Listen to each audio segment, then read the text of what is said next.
the world is going to go up a little bit, we're going to come down a lot. But now it's fair.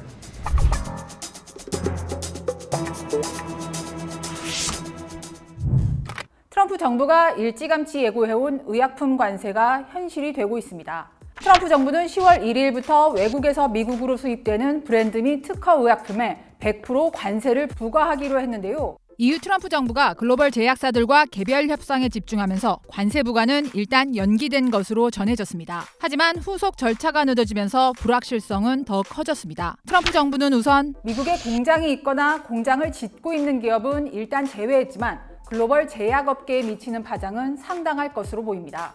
제약업계는 일단 올게 왔다는 분위기인데요. 그동안은 관세 전쟁의 최전선에서 밀려난 듯 했지만 사실 의약품은 트럼프의 사정권에서 늘 우선순위에 있던 분야입니다. 트럼프 대통령은 4월 2일 관세 전쟁을 선포하며 이런 말을 합니다. The United States can no longer produce enough antibiotics to treat our sick.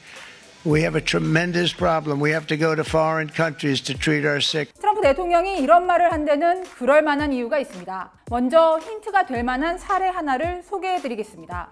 미 유력지 워싱턴 포스트의 2023년 6월 기사입니다. 인도의 한 공장 때문에 미국에서 암치료제 부족 사태가 발생했다는 내용인데요. 무슨 얘기냐면 미국 식품의약국 FDA가 미국에 약을 대량 공급하는 인도의 한 제약 공장에 현장 실사를 나가보니 여러 안전성 문제가 발견돼 생산이 중단됐는데 알고 보니 이곳에서 시스플라틴이라는 미국에서 널리 쓰이는 항암제의 절반가량이 만들어지고 있었고 대체제마저 이 공장에서 생산되고 있어 생산 중단 조치로 미국 내 항암제 부족 사태가 빚어지고 있다는 겁니다. 의료기술을 선도한다는 미국이 인도 시골의 한 공장에 항암제 생산을 의존하고 있었다는 점이 놀라운데요. 놀라운 건 이뿐만이 아닙니다. FDA에 따르면 현재 미국에서 유통되는 오리지널 브랜드 의약품의 절반 이상이 해외에서 만들어지고 있습니다.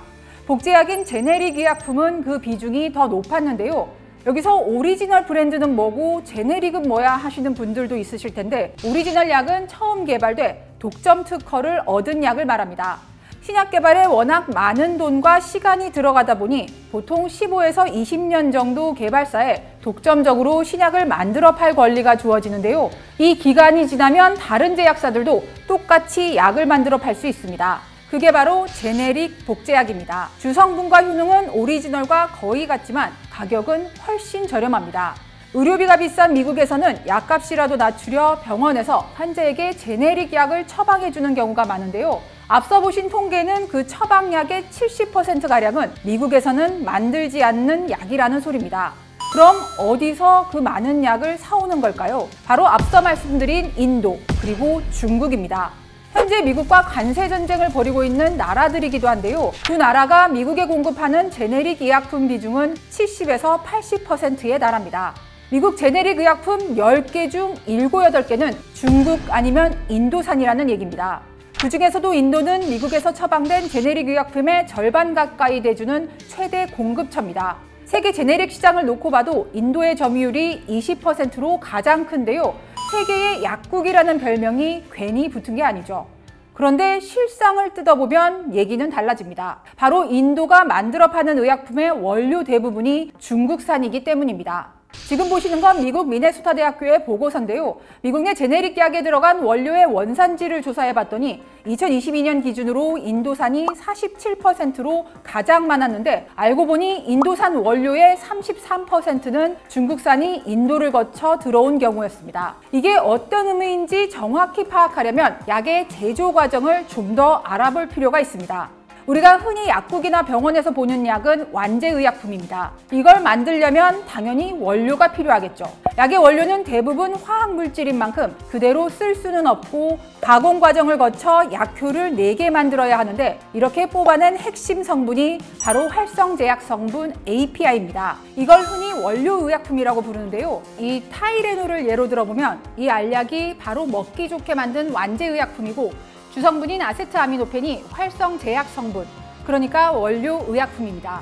그런데 이 원료의약품을 세계에서 가장 많이 만드는 나라가 바로 중국입니다. 2023년 기준 세계 원료의약품의 40%가량이 중국에서 생산되고 있었고 인도가 20%로 뒤를 이었는데요. 주목할 점은 세계 2위인 인도 역시 기초 원료와 중간체 대부분을 중국에서 사오고 있다는 겁니다. 2023년 인도 정부 용역 보고서인데요. 보시면 기초 원료와 API 수입을 중국에 크게 의존하고 있다며 그 비율이 70%에 달한다고 우려하고 있습니다. 즉 세계의 약국이라는 인도 역시 중국의 공급망이 물려있는 셈입니다. 결국 세계 의약품 시장이 중국에 종속될 수밖에 없는 상황인데요. 실제로 2020년 코로나 확산 초기 인도가 해열제와 항생제 등 원료의약품 20여 종의 수출을 일시적으로 중단해 세계 각국이 패닉에 빠졌는데 그 배경에는 중국의 원료 공장이 봉쇄로 멈춰선 영향이 있었습니다. 세계 최대 의약품 시장인 미국의 상황은 더욱 심각한데요. 미국에서는 최근 수년간 중국산 원료의약품 수입이 크게 늘었는데 특히 항염증제, 항생제, 해열제 등에 많이 쓰이는 필수 원료의약품의 상당수가 중국산이었습니다. 이런 상황에서 중국이 해녀나 원료의약품 수출에 제동을 걸면 약값마저 공급 부족으로 오르게 돼 가뜩이나 고물가로 흉흉한 민심이 더욱 험악해질 수밖에 없습니다. 트럼프 대통령으로서는 정말 피하고 싶은 상황일 텐데요. 사정이 이렇다 보니 트럼프 대통령은 약값을 낮추는 행정명령에 서명한 데 이어 지난 8월에는 필수 의약품 생산에 필요한 원료의약품 6개월치를 비축하라는 행정명령까지 내렸습니다. 미국이 활성제약 성분의 대부분을 적대적인 국가에 의존하고 있어 필수 의약품이 부족해질 위험이 있다는 겁니다. 한마디로 약의 무기화를 우려한 겁니다. 그래서 의약품 관세를 통해 자국 제약 산업을 키워 중국 의존도를 줄이겠다는 게 트럼프 대통령의 목표입니다. 물론 의약품 관세가 당장 미국 약값을 끌어올리게 되는 만큼 취약계층의 부담은 더욱 커질 것으로 보입니다. 트럼프 정부는 약값에 미치는 영향을 줄이기 위해 일단 병원 처방 비중이 높은 제네릭 약은 관세 대상에서 제외한 것으로 알려졌는데요. 한 발 더 나아가 대형 제약사들을 압박해 약값을 내리게 하고 내년 트럼프 RX라는 별도의 웹사이트를 만들어 소비자들이 시중보다 싸게 약을 살 수 있도록 지원할 계획입니다. 그럼에도 해외 수입 감소로 미국 소비자들의 선택폭이 줄어드는 건 불가피해 보입니다. 이 과정에서 제약사들이 미국 시장에서 줄어든 이익을 메우기 위해 미국이 아닌 다른 국가에서 약값을 올릴 가능성도 있습니다. So we'll be paying essentially what other countries are paying who have been much lower for many years. This is a big shock to the system. But it's not as much as I said. They're going to go up. The world is going to go up a little bit. We're going to come down a lot.